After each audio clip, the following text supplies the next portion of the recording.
pelea. Me matarán por ser quien soy, grito del pueblo y clase obrera, un enemigo del matón, del fascista y el ladrón. Aviva el seso, pana,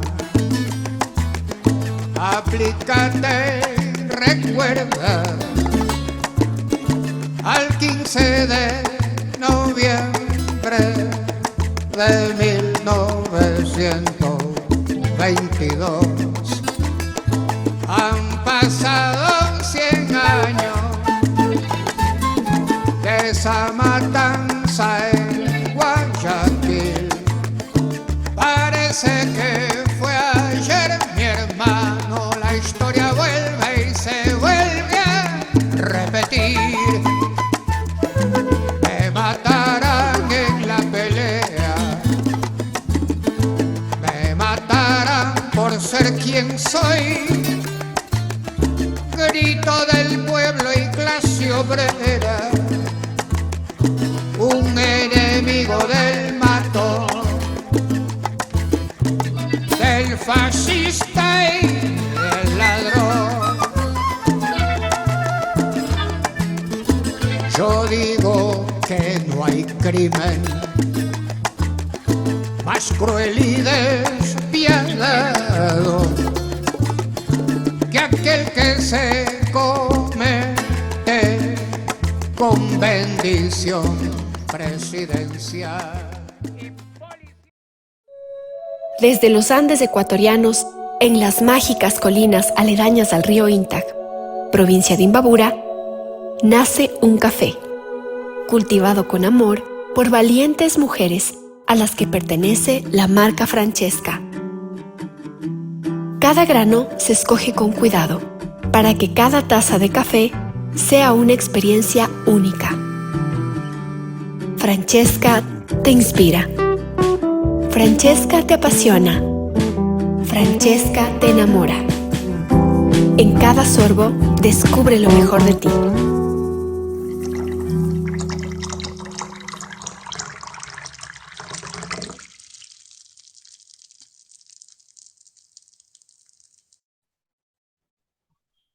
Bienvenidas compañeras, compañeros a esta nueva emisión de Hilando Fino. Tenemos nuevamente el gusto de contar acá con Alex Flores, un experto informático y activista social, que también ha tenido la experiencia de la migración, cosa que se vuelve nuevamente muy significativa para un segmento muy importante de los ecuatorianos. Lástima, lástima. Nuevamente el país está expulsando a sus hijos. Bienvenido, Alex. Muchas gracias por aceptar la invitación. Hola Pedro, ¿qué tal? No, al contrario, muchísimas gracias a ti y encantado de estar en tu programa. ¿Cómo ves tú, con la experiencia que has tenido tanto en España como acá, y el desarrollo, digamos, estos nuevos desafíos que tienen los movimientos sociales en general, pero de manera muy específica aquellos movimientos antisistémicos frente a un aparato estatal y a un aparato mediático cada vez más opresor? Sí, bueno, tú comentabas la migración que sufrimos, que fuimos víctimas muchísimos compatriotas allá por 1999, 2000, 2001, 2002. Y fue brutal, como tú dices, se está repitiendo y con los mismos actores, lo que es peor, no aprendemos de la historia, pero bueno. Dentro de esa experiencia en España, sobre todo, tuve la suerte, porque hay que tener mucha suerte de estar en el lugar indicado y en el momento indicado. Eh, Formé parte y ayudé a organizar con muchos más compañeros y compañeras allí en España el movimiento 15M, el movimiento de los indignados, que si en ese tiempo no se escuchaba mucho en Ecuador, ahora menos. Yo creo que el desafío está en renacer esos movimientos, porque tanto en Europa como en Ecuador, y en Ecuador tiene otra tesitura, otra característica. están acallados. Eh, yo me atrevería a decir algo que no se suele decir y que, bueno, lo tengo que comentar respecto al manejo del sistema, ¿no?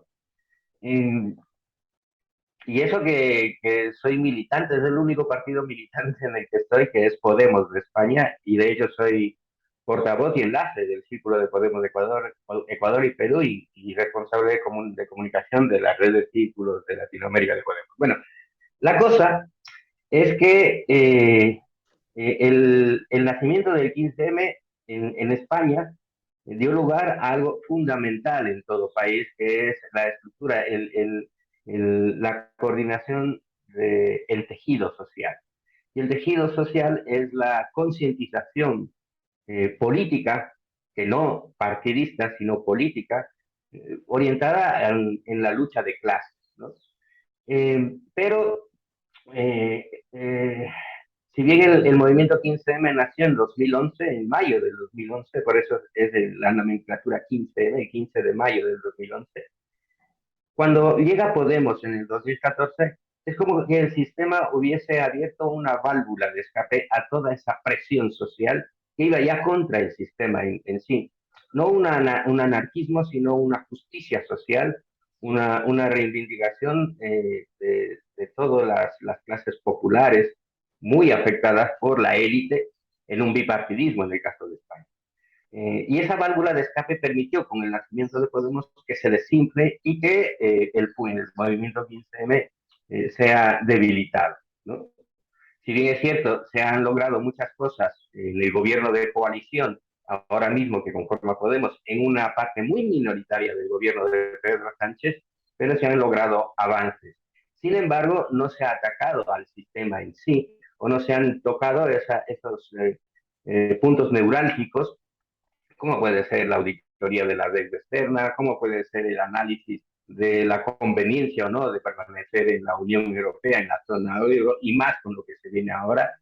Y entonces, la experiencia dentro de ello es el tema de la formación política, insisto, no partidista, desde el pueblo, para el pueblo, con la colaboración muy importante de académicos universitarios, de profesores universitarios en asambleas populares Bueno, ahorita constantes. En España y en el resto de Europa, la situación de los movimientos sociales es muy crítica, ¿no? Más bien, y sobre todo aquellos vinculados a la izquierda, sean partidistas o no sean partidistas, está muy apagada esa situación. Es increíble ver cómo se ha suprimido toda información sobre la huelga general que hoy día estamos grabando el día martes, se está dando en Francia, ¿no? En España también se ve una total desmovilización social y en el general en Europa los brotes que están apareciendo más bien vienen por la derecha y la extrema derecha, ¿no? Sí, sí, claro.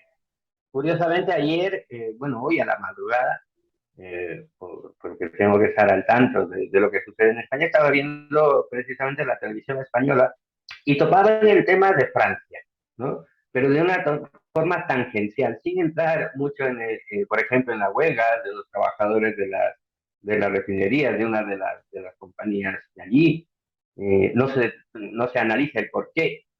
Y lo topo muy por encima. Dicen los trabajadores de las refinerías, no recuerdo ahora mismo el nombre de la refinería de esta empresa, ¿no? Que ya que se están haciendo multimillonarios con todo el desastre energético, pero claro, los intermediarios y las empresas petroleras se están haciendo suavos, entonces dicen, bueno, pues si la inflación está ya sobrepasando el 10%, al menos en esa misma cantidad, súbanos los sueldos. Ya que ustedes se están haciendo multimillonarios, no les pedimos nosotros que nos hagamos también multimillonarios, pero que haya una correlación entre lo que ganan los directivos y los dueños de esas compañías a lo que ganan los trabajadores. Bueno, pues eso no lo pasan en la televisión española. Es decir, no solo hay un cerco mediático para lo que son los medios de comunicación rusos, ¿no? en esta guerra en Ucrania, sino que para el conjunto interno de la población europea también hay ese cerco mediático para que no se analicen las protestas en Francia, en Alemania, en el Reino Unido, ¿no? No se ha hablado ya insisto, muy tangencialmente, por ejemplo, de la última movilización en Francia, impulsada por Jean-Pierre Mélenchon de Luc. Francia Insumisa, Jean-Luc, perdón, de Francia Insumisa, que es impulsada, como tú dices, por un partido político, no por un movimiento social. Y de hecho, hoy mismo, martes es 18 de octubre del 2022.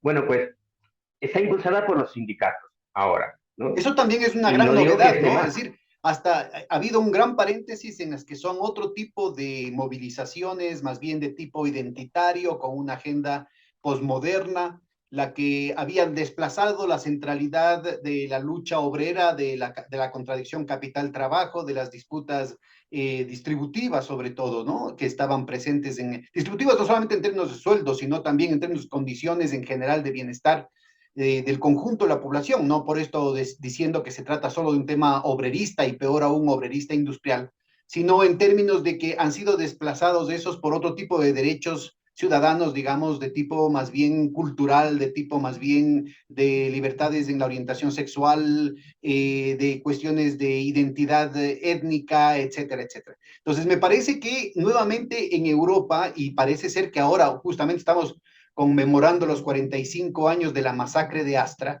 y estamos a punto de conmemorar los 100 años del bautizo de sangre del proletariado ecuatoriano del 15 de noviembre, tenemos presente una situación que ha estado subterránea, ¿no?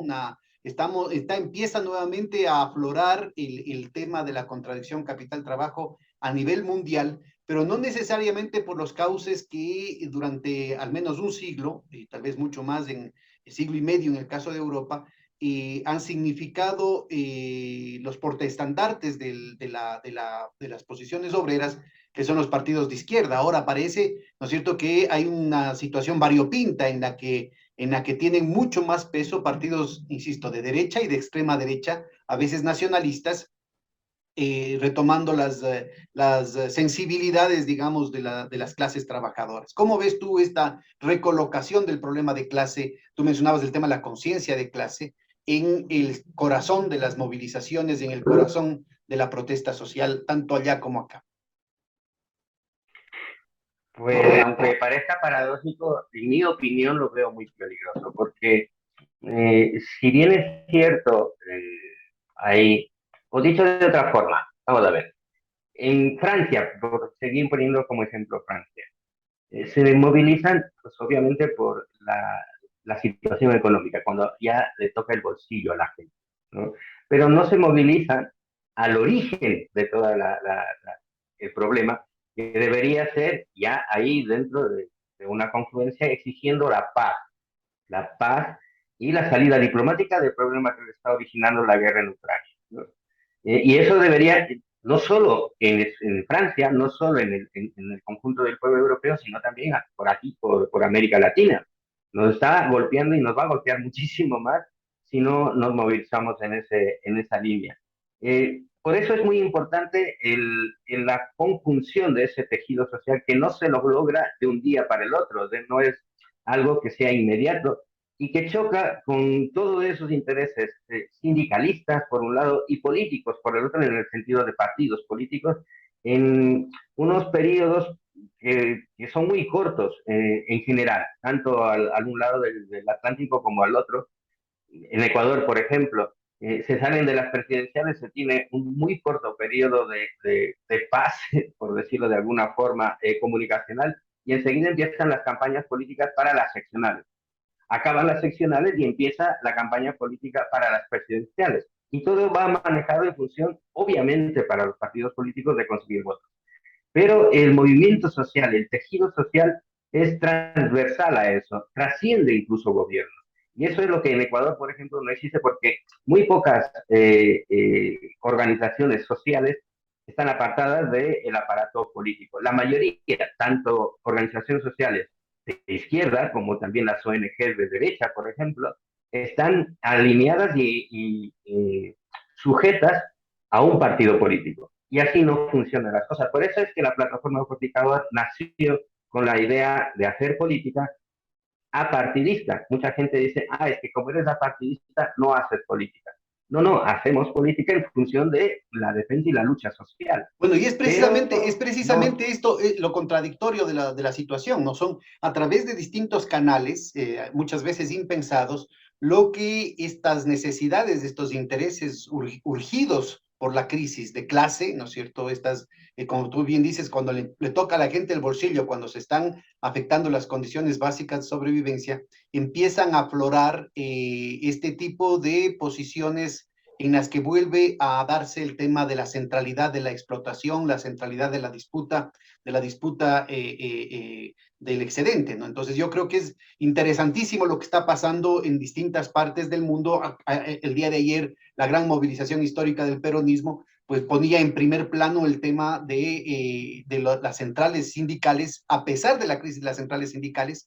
En el caso de Estados Unidos, vuelve a verse una presencia en la que hasta alcaldes tienen que manifestarse a favor de las huelgas que se están dando en sus países. En fin, parece ser que nuevamente, independientemente de la forma como se canaliza, vuelve a aflorar el tema de la contradicción capital-trabajo. En el caso del Ecuador es clarísimo con las reivindicaciones, por ejemplo, del movimiento indígena, el traslado del eje, ¿no es cierto?, de una posición identitaria hacia una posición de la unidad de los pobres del campo y de la ciudad en contra del capitalismo, en contra del neoliberalismo. Y en ese plano se puede inscribir este gran triunfo que ha sido el obligar al gobierno a sentarse a dialogar estas decenas, que centenares de acuerdos que al menos en el papel están, y son sin duda, así no se los aplique, son sin duda un triunfo político de los sectores populares en el marco de una situación de mucha precariedad, ¿no? ¿Cómo ves tú en general desde desde la plataforma Va por Ti Ecuador, desde tu experiencia allá y acá en la construcción de movimientos sociales, cómo ves tú la situación actual de los movimientos sociales en el Ecuador? sí, bueno, quería terminar la idea de antes para hilvanarla un poco con lo que tú comentaste sobre eh, el avance, bueno, los movimientos de extrema derecha y de la izquierda. Ese es el problema actualmente, sobre todo en Europa. Ya vimos cómo llegó la señora Meloni en Italia. El momento en donde hay escasez de recursos, y ya lo vi yo en España, no lo sufrí porque, bueno, en ese tiempo tenía trabajo y no era nada mal, pero eh, cuando hay escasez de recursos, el racismo, que se piensa que puede estar en los barrios ricos, en los barrios de gente pelucona, como se dice aquí en Ecuador, no es así. El racismo, curiosamente, nace en los barrios populares, en los barrios de gente trabajadora, igual que los migrantes, me refiero a los migrantes, ¿no? Ese racismo va en función de que como escasean los recursos, empieza a haber la competencia por sobrevivir, ¿no? Hay ayudas para la comunidad migrante en general, que luego la población española empieza a verlo muy mal, incluso si es de izquierda, incluso si es de progresista, dice, no, a mí que me den mayores facilidades, mayores ayudas que a los que vienen de fuera. Eso da pie a que el discurso nacionalista de la extrema derecha cale en la gente. ¿Por qué? Porque les promete la solución dentro del espíritu nacional de cada uno de los países, etcétera, etcétera. Y eso es muy peligroso y también se puede estar dando aquí en Ecuador cuando la cosa se vaya a peor, ¿no? En esa relación tú has comentado pues el auge de la protesta social, básicamente del movimiento indígena. Y vuelvo a lo que decía antes, el movimiento indígena teniendo la oportunidad y sobre todo porque hemos sido muy críticos básicamente con la CONAIE, señor Leonidas, en ese sentido. Teniendo la oportunidad de enfrentar al sistema, no lo hace. Y no por lo que no tenga conocimiento. Me he reunido personalmente con la señorita unas 4 veces y le he comentado la importancia vital, crucial, estratégica para el país de derogar los decretos 122 y 165 de Guillermo Lasso que nos regresan a los arbitrajes internacionales. Si recuerdas, dentro del pliego de 10 puntos que va a pelear antes del paro y que presenta a la sociedad el movimiento indígena hay uno clave, luchar y parar las privatizaciones. Ese punto lo quitan de las mesas de diálogo. Y entonces, claro, si lo quitas todo lo trascendente, lo fundamental, luego vienes a unos acuerdos que, como tú dices, cada uno ni siquiera en eso se ponen de acuerdo, tanto el gobierno como el movimiento indígena, unos dan unos valores de 150, otros de 200, luego dicen no son tantos, pero si te pones a ver, por ejemplo, el acta de la primera mesa, la mesa 2 de los créditos, es papel mojado. Y encima, y es papel mojado porque solo se refiere a la banca pública. Y muy pocos créditos del sector, incluso campesino, productivo, están en el BIES. La mayoría están en la banca privada. Bueno, a la banca privada no se la toca, ¿no? Para esa reestructuración de deudas, para la condonación de deudas, etcétera, etcétera. Y se basan en algo terrible, en uno de los artículos de la Ley de Desarrollo Económico que fue aprobada dejada pasar por la Asamblea Nacional el 26 de noviembre del año pasado, ¿no? El viernes 26 de noviembre. Bueno, si se fundamenta todo esto en esa ley, le da pie es la carnada que ponen en esa ley el banquero Guillermo Lasso para decir, no, es que es muy positiva en el sentido de condonar las deudas de hasta $10,000 o reestructurarlas, etcétera, etcétera, cuando en la práctica no es así. Por favor, clarifícanos, por favor, ¿en qué depende el acuerdo al que se había llegado a una mesa de la vigencia de esa ley? Bueno, primero que se hace una condonación de deudas de hasta $3,000, ¿no? Del sector productivo campesino.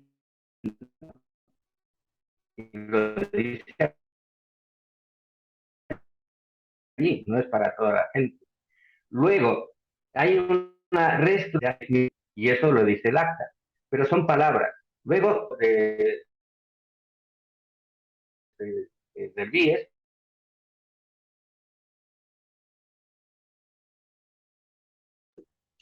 Repite, por favor, porque se ha cortado. Voy a salir yo para que se mejore la imagen tuya, la señal tuya. ¿Podrías repetir esto último que se ha cortado?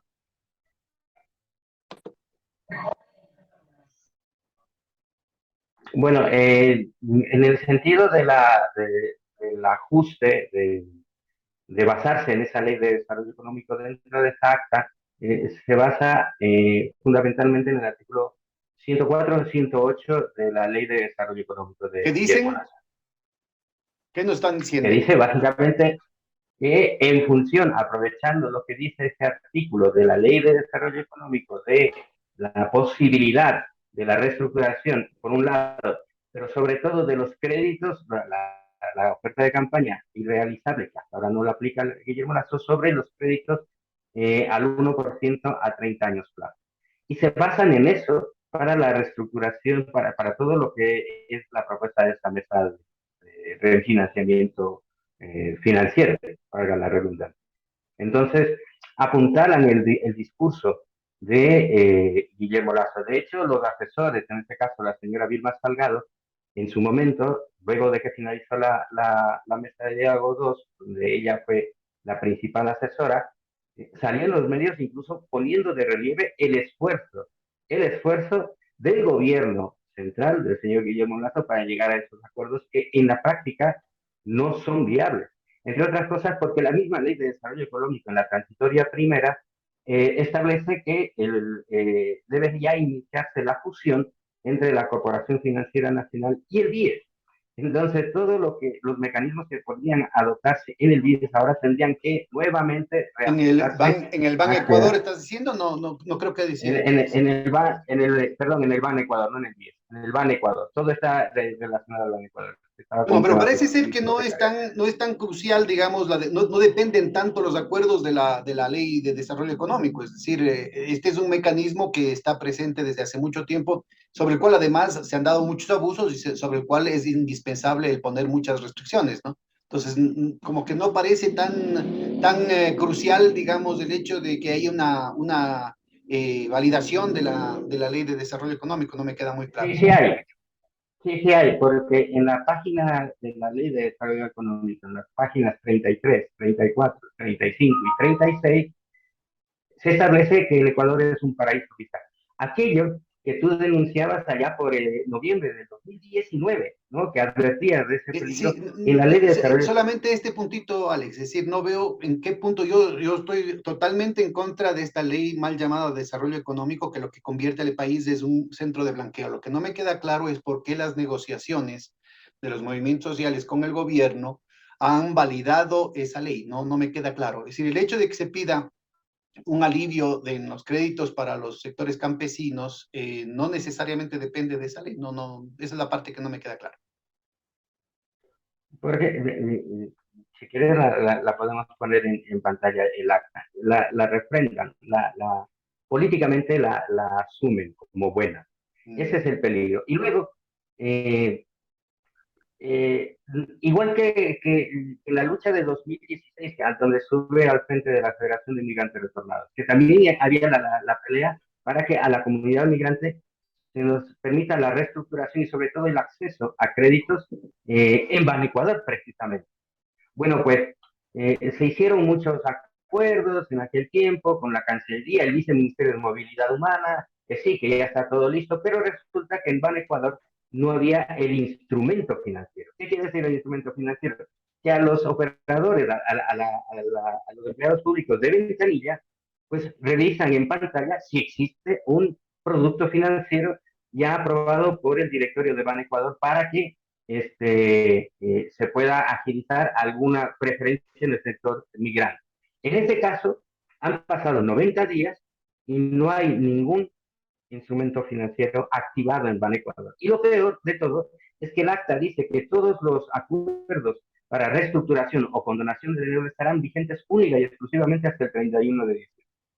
Eso implicaría que debería existir una información masiva a gran escala que el gobierno no lo ha hecho ni lo va a hacer y se fundamenta en lo que podamos hacer las organizaciones de base, ya no solo del movimiento indígena, advirtiendo que por favor todas las personas que tengan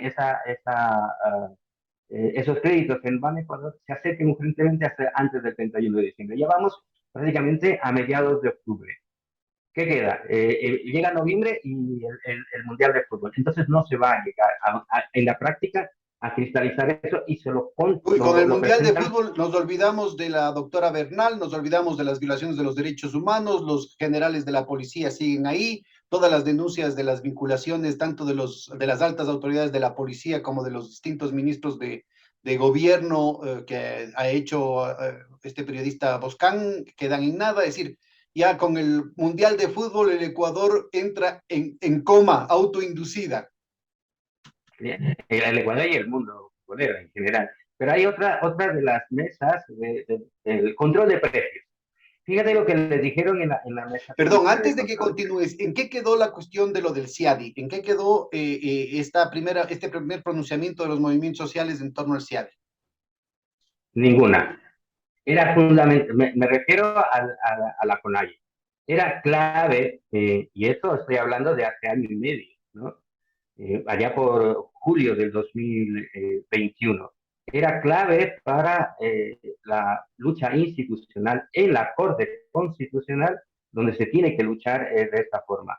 Al señor Inigo Ariza le dije que era necesario, sobre todo por el impacto incluso mediático, que la CONAIE se activase presentando demandas de inconstitucionalidad ante la Corte. Le ofrecimos, y en eso se comprometió el catedrático Alejandro Olmos desde Buenos Aires, Argentina, que ya tenía redactadas las demandas de inconstitucionalidad específicas para la CONAIE. Solo tenían que revisarlas, si querían hacer alguna modificación, imprimirlas e irlas a dejar a la Corte Constitucional. Nada más. Y no quisieron. Hubo el ofrecimiento, sí, sí, esto no lo sabía yo, no estaba empapado del tema, etcétera, etcétera, etcétera, y al final nunca lo hizo. ¿Vale? Bueno, Y estamos yo creo que todos ahí, luchando ahí. independientemente, porque los campesinos indígenas tienen unas prioridades específicas, creo que al resto de la sociedad también nos corresponde el movilizarnos, ¿no? Porque en este plazo que de lo que tú mencionas se han ido avanzando, pero como una aplanadora, no solamente en facilitar el que todo el aparato estatal, no solamente el Ejecutivo, y en esto el presidente de la República ha violado la Constitución y las leyes al exigir que inclusive el sistema judicial allane y facilite cualquier cobro que hagan las transnacionales de estos arbitrajes, con lo cual están moviendo la campanita, llamando a todo el mundo a que venga a cobrar los cheques, ¿no? Y de hecho ya, inclusive ya se determina el pago a Chevron Texaco de los 10.000 millones de dólares, ¿no? Es brutal, y sobre todo porque en menos de 2 minutos voy a intentar explicar lo que decía, ¿no? En menos de 1 minuto y medio, rapidísimo. Primero, que es la gran acción primera que hace Guillermo Lasso, y la hace el lunes 21 de junio del 2021, el regresar al Ecuador, al Centro de Arbitraje Internacional de CIADI, el más perverso de todos. ¿Por qué? Porque necesita el paraguas para que todo lo que él va a privatizar y de lo que se va a beneficiar, por ejemplo, apropiarse del Banco del Pacífico, que le da la posibilidad de ser el Banco de Guayaquil, el principal banco del Ecuador, y con ello controlar la dolarización, y ya le da igual el presidente o presidenta que venga a futuro, porque entonces ya los puede chantajear al controlar la economía del Ecuador en esa perspectiva. Entonces, el CIADI y estos árbitros internacionales, que no son jueces, no son de un tribunal de la Haya ni nada por el estilo, son árbitros, abogados privados que favorecen a las transnacionales. Bueno, pues todo lo que se privatice, luego imagínate que se privatice el campo Sacha, o las refinerías, o las hidroeléctricas. El momento en donde un presidente o presidenta futuro diga, no, esto pertenece al pueblo ecuatoriano y lo vamos a volver público, lo vamos a recuperar, esas empresas transnacionales, que muchas de ellas son transnacionales disfrazadas de estos mismos criollos, del señor Lasso, del señor Nebot, del señor Egas, de esa cúpula, de esa élite, son los mismos accionistas de estas transnacionales ficticias, de que traen sus capitales desde sus paraísos fiscales del Ecuador. Bueno, les van a decir, sí, usted quiere recuperar el campo Sacha, ¿no? De acuerdo. Hemos hecho el contrato para sacar beneficio de esto de 30, 40 años. Hacemos el prorrateo de todo eso, y ustedes, para recuperar el campo Sacha, tienen que pagarnos, yo qué sé, 8.000, 10.000 millones de dólares. Y en ese momento, claro, es peor el remedio que la enfermedad. Y así con todo, ¿no? Usted quiere recuperar la refinería de Esmeralda, pues le va a costar unos 5.000 millones. Hacen ese prorrateo, me estoy inventando, no digo que estas sean las cifras. Entonces, es vital para el banquero y para toda la élite nacional e internacional el asegurar el saqueo por décadas con esos árbitros que les protegen, y que lastimosamente en derecho internacional tenemos que ajustarnos porque el Ecuador acepta volver a ese organismo. Entonces, es clave, es vital esa lucha en unas circunstancias en donde todo ha apuntado, pues eso, ya perdemos de nuestros centros de arbitraje internacional privados el pago a Chevron. Pero esto viene de atrás también.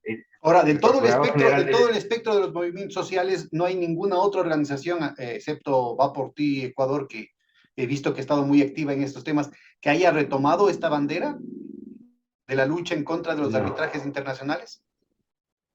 No, porque hay agentes, yo creo que hasta de la CIA, en todo esto. Y lo digo porque, por ejemplo, en las mesas de diálogo del movimiento indígena hay un organismo clave, o que podría haber sido clave en esto, y que lo creó precisamente la CONAIE, para extender el abanico de organizaciones no solo campesinas, no solo indígenas, sino a otras organizaciones de la urbe, tanto de todo Ecuador, Sierra, Costa Oriente e incluso Galápagos. Se llama el Parlamento de los Pueblos. Bueno, pues en esas reuniones, y te estoy hablando del 2019, cuando planteábamos lo que se tenía que presentar en aquel tiempo al infame de Lenín Moreno como propuesta económica, hay un organismo dentro de esa confluencia que lo tienen como aliado, la CONAIE, el FUN, el Frente Unitario de Trabajadores, que también reduce las luchas a algo laboralista, que está bien, no digo que no, luchar por mejores salarios, mejores condiciones para el sector trabajador, pero los temas clave los quitan de importancia. No sé si me explico. O sea, es estratégico aminorar o anular la lucha hacia el sistema, por ejemplo, contra hacer una auditoría de la ley. Sí, se limitan a reivindicaciones economicistas, gremialistas, y pierden de vista el tema de la totalidad. Es que ese es No un es que lo problema. pierdan de vista, sino que lo saben. Lo O sea, no saben es y no que lo... sean y no ignorantes. lo- No, Bueno, hay una debilidad en no es que no general lo saben. también de la relación con las bases, es decir, el grado, el porcentaje de trabajadores. Primero, en primer lugar, tenías el porcentaje de los trabajadores industriales dentro del conjunto de la población económicamente activa ha caído mucho por la desindustrialización sistemática de las últimas 4 décadas, con la excepción tal vez del periodo de Correa. Y luego se tiene, dentro de lo poco que hay de trabajadores industriales, digamos, el hecho de que la tasa de sindicalización ha caído de una manera brutal, ¿no? Y luego tienes tú el problema este que mencionas, es decir, que hay un grado de debilidad política e ideológica muy fuerte de dirigentes, en muchos casos de dirigentes que se han mantenido ya durante décadas y que deberían conocer mejor por dónde le entra el agua al coco, ¿no? Entonces es muy, muy triste lo que está sucediendo en el movimiento sindical. Sí, Pedro, pero no es que no lo saben, lo saben. No, no es que no, la gente del fútbol sepa que la ¿Quién está en verdadera la lucha dirección está del en PUT estos ahorita? grupos. Sigue el señor Tatamuez, no ha habido, sigue perenne. El segundo de a bordo, que no recuerdo el nombre, es el que está más en estas reuniones de aquel entonces del Parlamento de los Pueblos, etcétera, etcétera.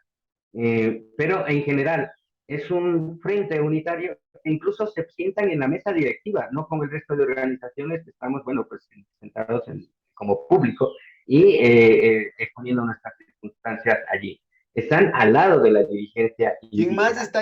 está en la mesa directiva de este Parlamento de los Pueblos? Nadie más. Food y con alguien. ¿Y la, Sigue. y, No y hay el, nadie más. y la CUT?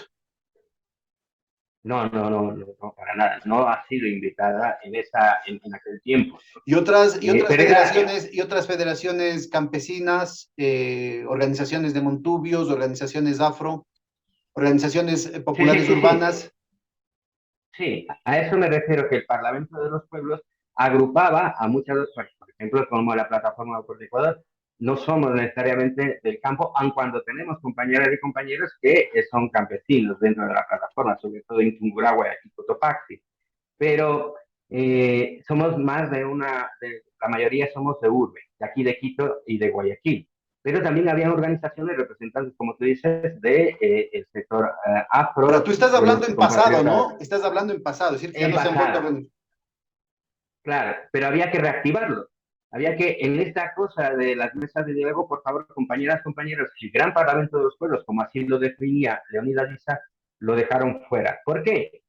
Porque sabían que nosotros íbamos a reivindicar pues los temas clave, principalmente bloquear la firma de más tratados bilaterales de inversión, que es el otro eje del saqueo.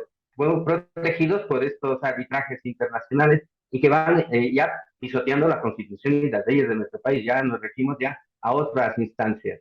Y vamos en el tema de la seguridad. Hace poquito sabemos que ese plan de integridad y paz que está impulsando Guillermo Lasso por una publicación de la ultraderecha que en este tipo de cosas le atina porque tiene contactos a alto nivel, 4 pelagatos han publicado que eh, este plan de integridad y la paz que le llaman, en realidad es un plan Colombia para el país que ha dado muchos éxitos en las últimas décadas en el hermano país de Colombia.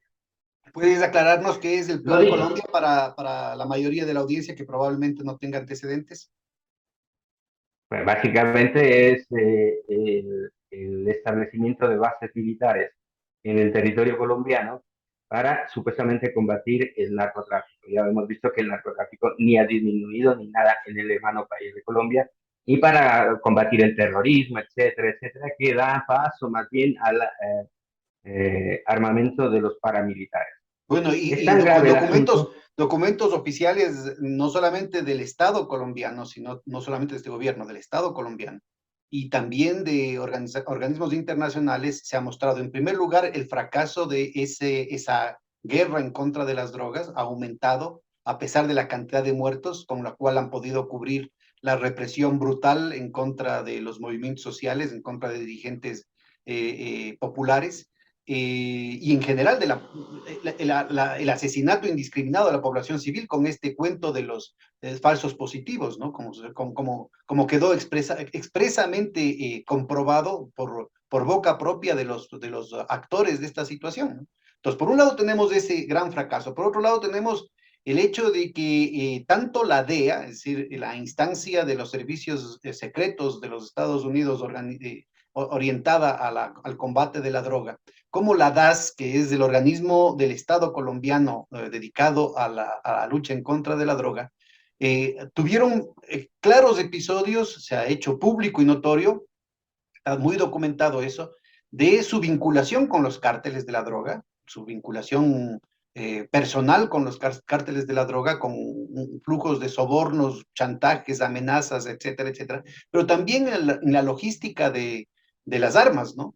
Cosa que además se está replicando en el caso de México, es decir, ya salió clarísimo con la cuestión de los rápidos y furiosos cuando la DEA estaba entregando armamento tan sofisticado que ni el propio ejército mexicano tenía, y también ya acaban de salir una serie de filtraciones tipo Wikileaks en las que muestran cómo el ejército mexicano era el encargado de proveer de armas a los cárteles mexicanos. Es decir, que en ese campo, ¿no es cierto?, la situación es terrible, es una destrucción sistemática de las instituciones, una penetración, en lugar de combatir la droga, ¿no es cierto?, lo que al contrario se ha hecho es garantizar una penetración de los narcocarteles en la institucionalidad, incluyendo la institucionalidad de inteligencia, de la policía, del ejército. En el caso del Ecuador estamos en una situación muy grave porque y no solamente que la embajada americana habla de los narcogenerales, sino que la embajada norteamericana pone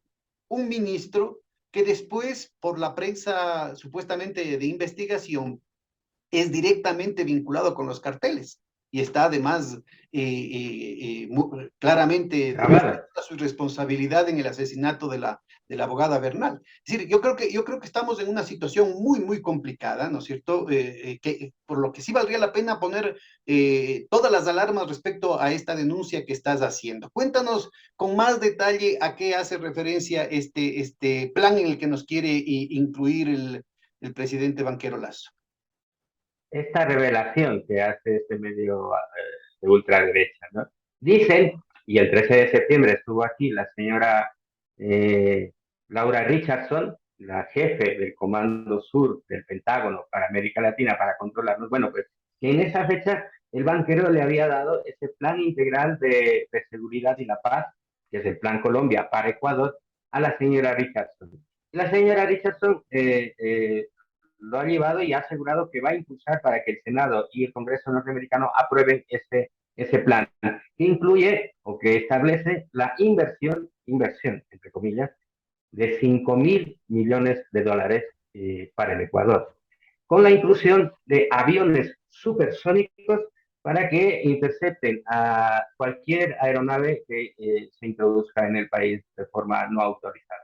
Aviones supersónicos. Dime tú, el cartel de los narcotraficantes no utilizan aviones supersónicos, utilizan más bien aviones que puedan burlar de mejor forma los radares. Por eso las avionetas, por lo pequeñitas que son. Pues la pregunta aquí yo tendría varias preguntas, digamos. La una es si los radares de Montecristi no han podido dar con los culpables y no los han podido reparar, una cuestión relativamente de baja tecnología, no se puede. ¿Quién garantiza que esta situación no tenga su paralelo en el tema de este otro equipamiento? Y la segunda es, ¿y toda esta generosidad de los gringos a cambio de qué? Pues ellos, como lo han dicho muy claramente, retomando las frases de Churchill, ¿no es cierto? No tienen amigos, solo intereses. Claro, el dato es que como si Ecuador no tuviese aviones supersónicos, pues claro que los tenemos.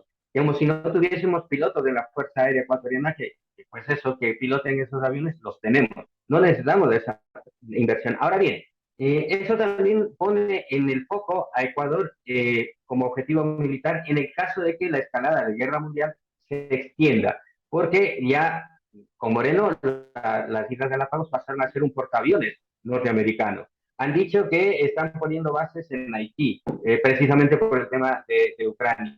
Están alineándose con Boris en Chile. Entonces nos ponen en la mira real. Pero aun cuando, y ojalá no llegue a ese punto de escalada mundial de la guerra, Lo que sí nos pone es que la industria armamentística tiene un mercado profundamente rentable, entre comillas, en Ecuador. De ahí que Es los decir, el socialcristianos están Ecuador que no impulsando la tiene, el Ecuador legalización. que no tiene plata, el gobierno que dice que no tiene plata para equipar a los hospitales, para dar mantenimiento a los equipos y a las inversiones anteriores, para poder hacer una operación de urgencia, para poder tener lo más elemental del cuidado, tanto en los hospitales del seguro como en los hospitales públicos, que no tiene plata para las escuelas, para los colegios, que no tiene plata para ni siquiera para mantener las carreteras, los puertos, aeropuertos, va a ser un gasto multimillonario en los aviones que nos quieren vender los gringos.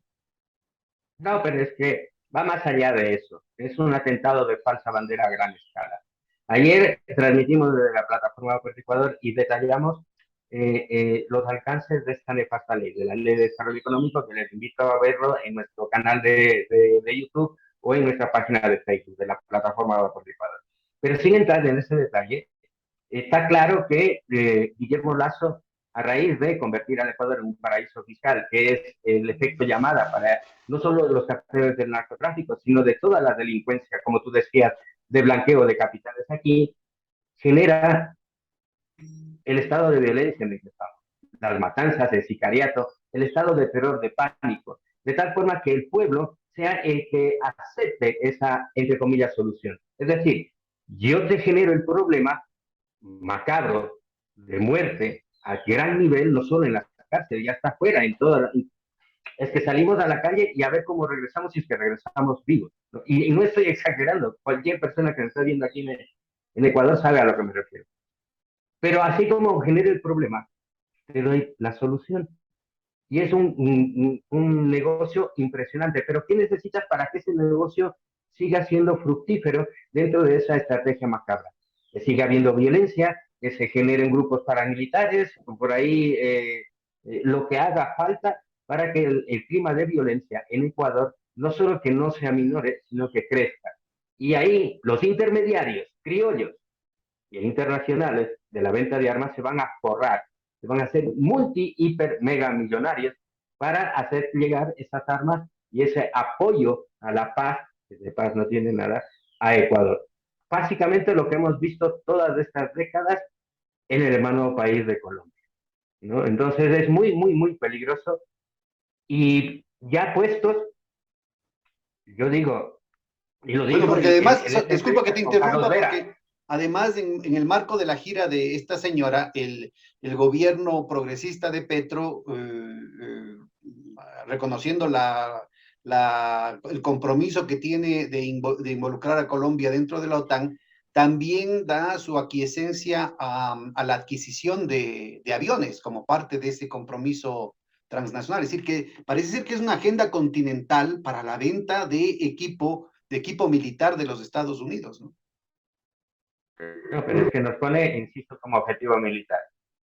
No se les ocurre mejor cosa a Guillermo Lasso, entre las barbaridades que hace, el alinearse directamente con Joe Biden y la OTAN, en una posición que América Latina históricamente ha sido de neutralidad, y más si no estamos unidos como bloque, como era la UNASUR o el ALBA. Estamos cada quien por nuestro lado. Pues estamos en una situación en donde incluso por estrategia de supervivencia no te puedes alinear ni con un bando ni con el otro, ni con Joe Biden y la otra, ni con Putin.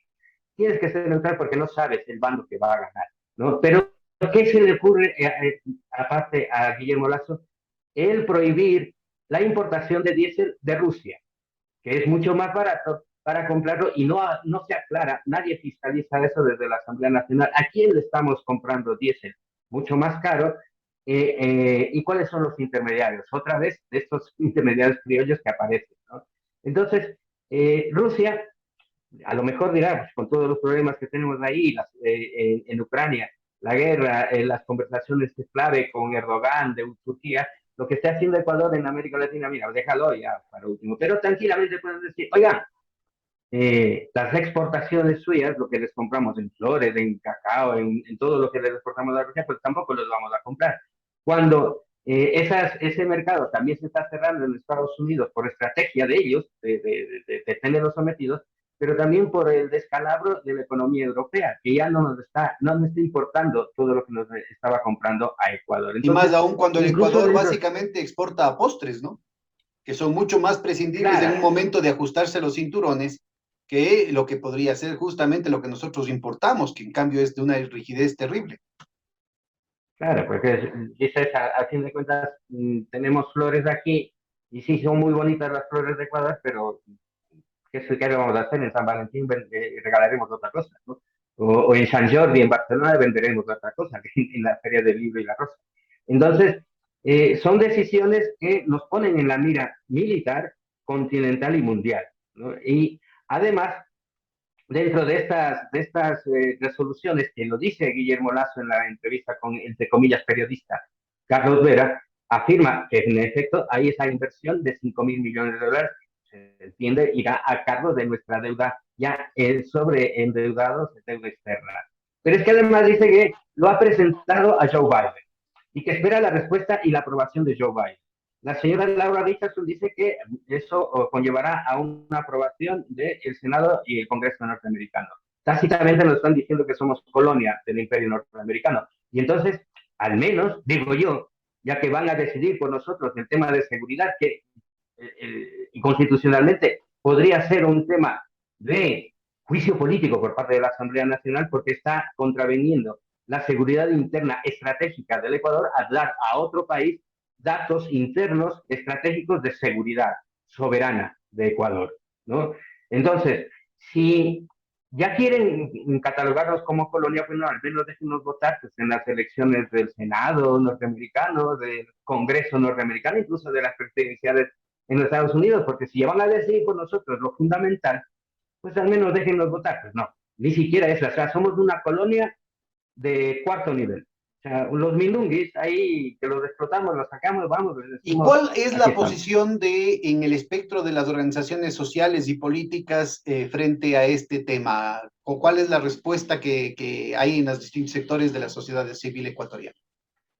Ninguna porque existe un bloqueo comunicacional como aquel que hablábamos de España con Francia. En el caso de Ecuador no existe por parte de incluso los representantes políticos, incluso de los partidos políticos que se llaman de progresistas, ¿no? de izquierda, de pseudo izquierda.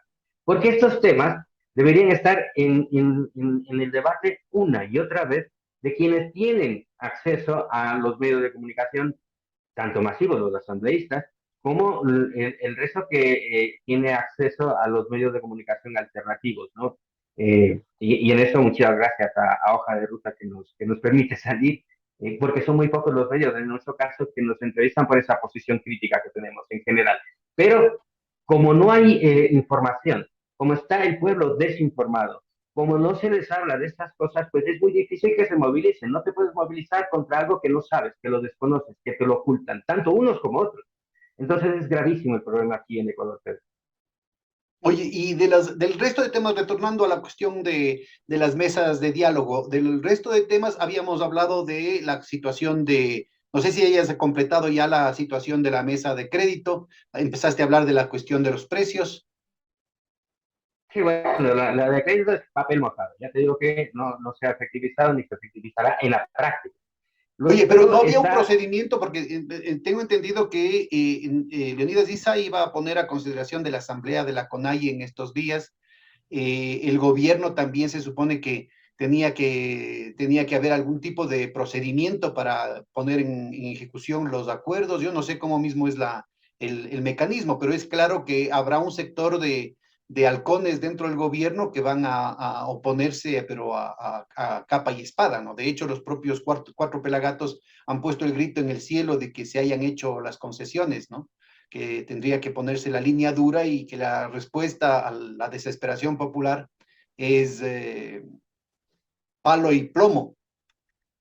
Yo creo que el punto fundamental acá es precisamente eso, que están queriendo escalar la represión y para eso van a utilizar, para eso necesitaban la impunidad dentro de estos sectores los más corruptos dentro de la policía. Y para eso van a necesitar también empezar a repartir prebendas, ¿no? Para poder consolidar un bloque en torno a lo fundamental, que son las privatizaciones, que es la desregulación financiera, que es esta subordinación geopolítica a la agenda militar de los Estados Unidos.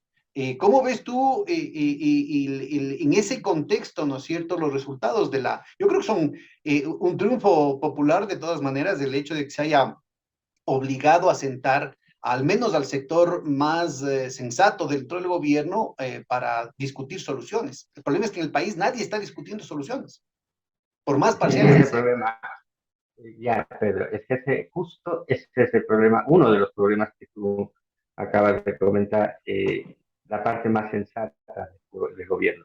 Están posicionando políticamente precisamente al ministro Francisco Jiménez como el sensato, como el posible alfil para poder llegar a la contienda presidencial en 2025, porque es el que ha logrado el diálogo con el movimiento indígena, etcétera, etcétera, cuando, insisto, en la práctica es papel mojado todo, sin excepción. Cuando se iniciaron las mesas de diálogo, los plazos, no solo para llegar a acuerdos, sino también para que se pongan en práctica, eran 90 días. Entonces, no es un triunfo de ninguna manera del movimiento indígena en lo absoluto, porque les das oxígeno, le das un balón de oxígeno, le das tiempo al banquero. Y luego, ahora se les ocurre que se van a instalar unas nuevas mesas, entre comillas, de seguimiento para ver si esos acuerdos, que te digo, oye, por eso se montan estas mesas de seguimiento, se han plasmado en la práctica o no. Otro Bueno, balón y de lo oxígeno que al sale banquero. en estos días sale en la prensa, ¿no es cierto? Que además ha sido tratado con tanta ligereza, inclusive por sectores disidentes, por sectores críticos, por sectores de la oposición, es este tema de que Ban Ecuador funciona si es que el presidente de la República te manda al ahijado, pues no, o sea, si eres compadre del presidente de la República, Ah, claro. se procesan tus créditos. Yo le veo no solamente gravísimo el hecho de que se quiera legitimar el compadrazgo, sino que además en esta situación, insisto, de los sectores críticos, de sociólogos, de politólogos que salen a la palestra y que lo dicen con tanta ligereza cuando yo no soy abogado, pero los abogados deberían pronunciarse al respecto. Aquí estamos hablando de un caso de tráfico de influencias, pues. Imagínate lo que significa Hombre, claro. que sea el presidente de la República el que decide si te dan el crédito o no, que es una notita del presidente de la República también para que a un amigo o un hermano del presidente le perdones los créditos que vienen acarreándose desde la época del feriado bancario, pues.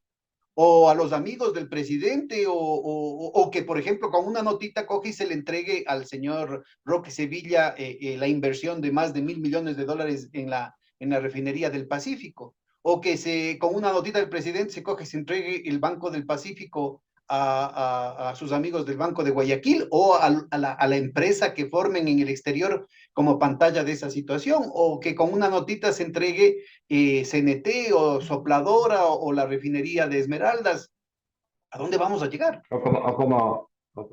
Ya llega diciembre y estos filántropos tipo Nebot, Lazo, etcétera, ya verás cómo sacan las campañas de apadrine a un pobre, ¿no? Pues lo mismo, sacarán desde presidencia, el presidente va a apadrinar ahora a unos Bueno, 5 o y ahora 6 ya aparece, para se que me puedan. olvidó en ese listado, ¿no es cierto?, de hipotéticos muy reales, pero muy cercanos, el tema de con una notita del presidente se va a entregar también los fondos pensionales del IES, ¿no?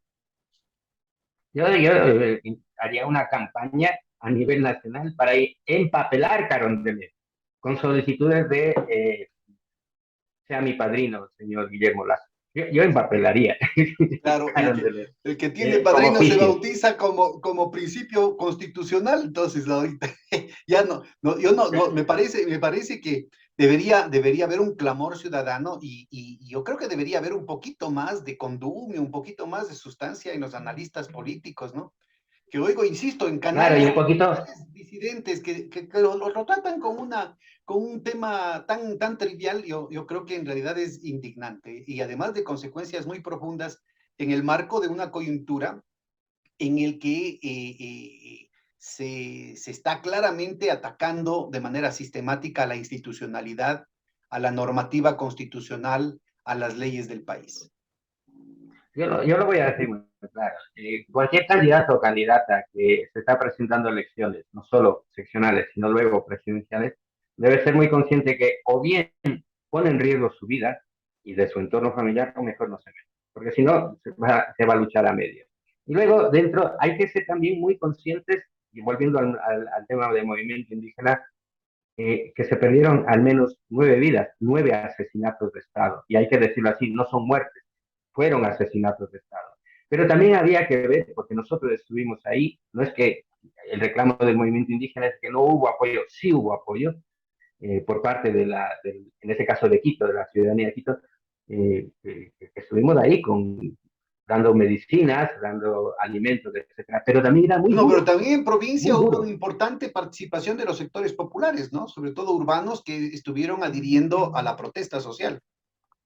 Exactamente, pero también había que ver las circunstancias, los momentos durísimos que se vivieron, porque la represión fue muy dura. Y curiosamente, esa pelea contra la violación de derechos humanos no estuvieron en las mesas de diálogo. Eso para puntualizarlo. Ni siquiera está el resarcir a esas 8 o 9 familias de compatriotas asesinados por parte del régimen. Tampoco está, se lo dejó pasar. Pero yo digo, si vas a movilizar en esa magnitud, a esa escala, me refiero al señor Díaz y a la dirigencia de la CONAIE, debes tener muy clara la estrategia de cuáles son los puntos que se van a poder visualizar. Y uno de ellos era precisamente el sentar al gobierno en las mesas de diálogo. Y debes ir con un plan ya preparado, no ponerte en ese momento a elaborar con tus técnicos esos programas. Debes tenerlo ya definido. Por ejemplo, en la mesa de diálogo del control de precios, la CONAIE presenta, la CONAIE, la FENOCIN y la FEINE, las tres organizaciones, solo presentan el listado de los productos básicos de control de precios, pero no ponen el precio de costo de producción, que solo lo saben ellos, y lo dejan al gobierno central. El gobierno central, ¿sabe lo que les dijeron? No, pero no porque no supiesen qué precios de producción tienen en el campo, sino que le dijeron que eso sería ahuyentar a una gran transnacional alimentaria que está en interés en venir a Ecuador. Y claro, si hay control de precios, pues la especulación no les conviene. Esa Bueno, y mira, intermediación. en este punto me parece otro de los frentes en los que el país está sometido a una agenda muy perversa, ¿no es cierto? En el que tiene que verse con mucho cuidado la desaparición de 55.000 quintales de arroz de las reservas alimentarias del país en el marco de una crisis mundial, una crisis alimentaria mundial que, bueno, cuando yo he estado clamando a los cielos 6, 7 meses antes de que se nos venía eso, porque estaba programado, es la repetición con las mismas recetas de lo que ya sucedió en el 2008-2009, que aquí en el Ecuador felizmente logramos sortear con muy poco problema. A partir de un problema de oferta internacional, son los mercados especulativos los que se encargan de generar no solo carestía, sino también escasez. Ya se está viendo, ¿no es cierto?, en el plano energético, en el plano alimentario, y se nos viene ya mismo una nueva crisis sanitaria. El hecho de que los gobiernos lo que hacen es reaccionan muy en sintonía con las necesidades de estos sectores especuladores, porque eso significa unas ganancias, pero siderales de parte de las grandes transnacionales en sus respectivos campos. Los gobiernos reaccionan pues cerrando las fronteras, garantizando mínimamente el abastecimiento La soberanía alimentaria. para los grandes países, dejando a países como el Ecuador en una situación muy precaria. Yo creo que esta desaparición, ¿no es cierto?, que también está siendo tratada de una manera muy deportiva, a propósito de que ya mismo se viene el Mundial de Fútbol y entonces amnesia colectiva y nadie se va a enterar del asunto.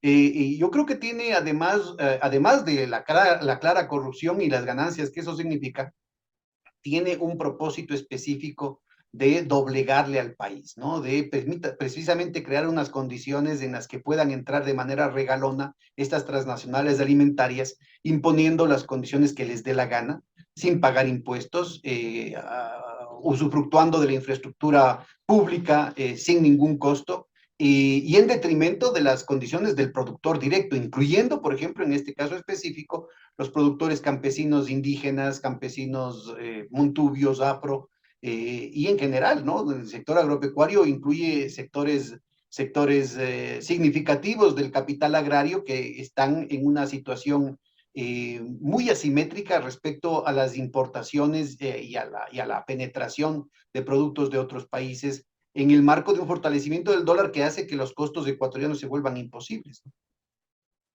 Claro, pero lo que tú comentabas, esa brutalidad, ¿no? De los miles de quintales de arroz que han sido literalmente robados. Pero aquí se refleja la desinstitucionalización del Estado que nació en 2018 en esa consulta popular de aquel entonces. ¿Por qué?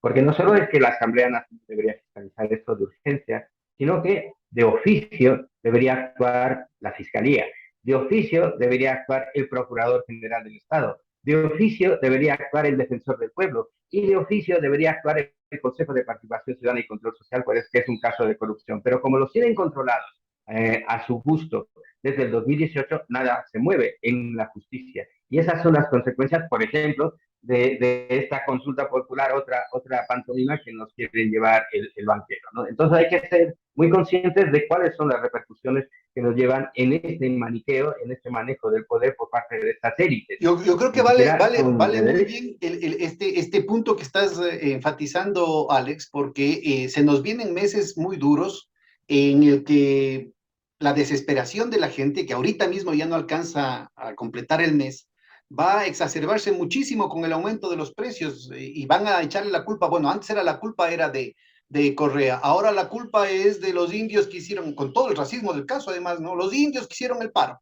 Bueno, ahora va a ser de Correa, de los indios y de Putin.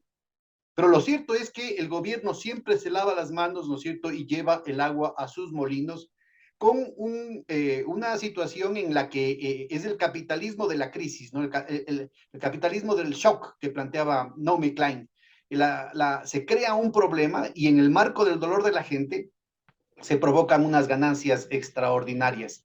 Hay elementos, por ejemplo, en la Superintendencia de Control de Poder de Mercado tuvimos una experiencia muy importante en el 2015, en el que ante la frustración de no poder tener hasta entonces triunfos electorales que les permitan hacer lo que les dé la gana, estos sectores oligárquicos pretendieron manipular los mercados, duplicando los precios. En marzo del 2015 estaban los medios de comunicación, sobre todo la radio y la televisión, ponían el grito en el cielo de que se había duplicado el precio de la comida, que imagínate lo que es, que se duplique el precio de la comida en un mes bajo dolarización significaba hiperinflación.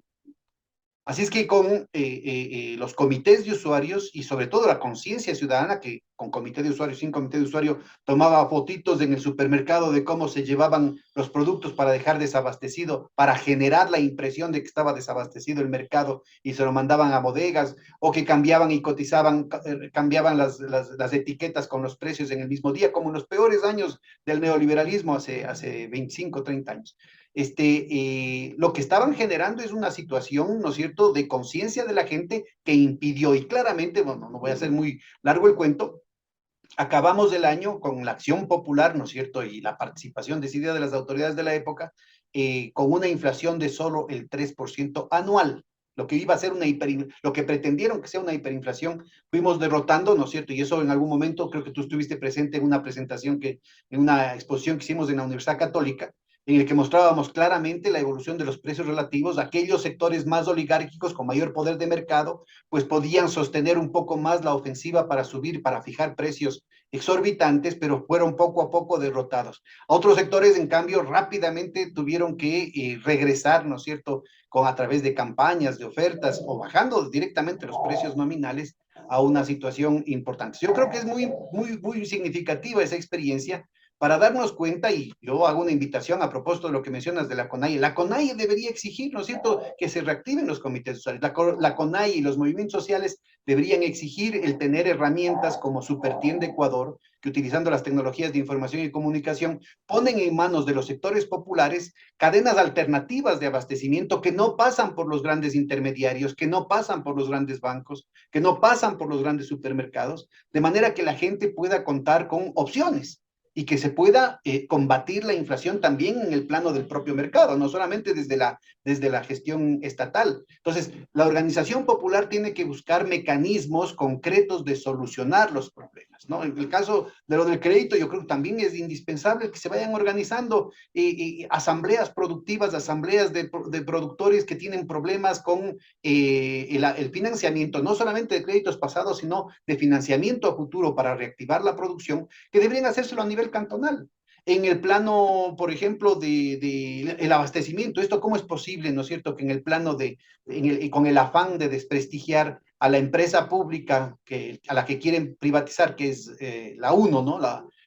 Perdón, la UNA, que es toda la infraestructura de almaceneras y de bodegas que tenía el Estado que quieren venderlas, entonces ahora generan esta corrupción probablemente, ¿no es cierto?, con círculos allegados, porque debería llegarse hasta las últimas consecuencias en la investigación de este tema y va a quedar en nada, como ha quedado en nada todas las otras cosas. Entonces me parece que hay una cantidad de alternativas que los movimientos sociales tienen que empezar a blandir para poder justamente, como tú mencionas, ¿no es cierto?, poner el punto sobre las IES. En el caso del IES, a propósito de las IES, ¿no es cierto?, hay una deuda gigantesca que tiene el Estado con el IES. Bueno, entonces, no solamente es un tema de rasgarse las vestiduras, exijamos que como parte de pago vaya el Banco del Pacífico, pero también el oleoducto de crudos pesados, ambos significando, ¿no es cierto?, con una administración independiente para evitar que haya algún tipo de manipulación política por parte de las mafias que están enquistadas en esas instituciones, pues que garanticen, ¿no es cierto?, un flujo seguro de ingresos para la operatividad del IES en el servicio a sus afiliados, ¿no es cierto?, y al mismo tiempo evitamos que haya una privatización a favor de estos protervos intereses de los que hemos venido hablando. Entonces, me parece que hay una cantidad de soluciones técnicas, ¿no es cierto?, que logren superar la agenda que nos ponen. Acuérdate cómo en octubre del 2019 la lucha popular fue totalmente sofocada por parte de una dirigencia que se comió el cuento de que había que focalizar el subsidio. Y ahí estuvieron una cantidad de personalidades de izquierda, de economistas progresistas, supuestamente, comiendo el cuento de que el tema fiscal tenía que manejarse de manera técnica en torno a la focalización de los subsidios, cuando ya las refinerías estaban repartidas.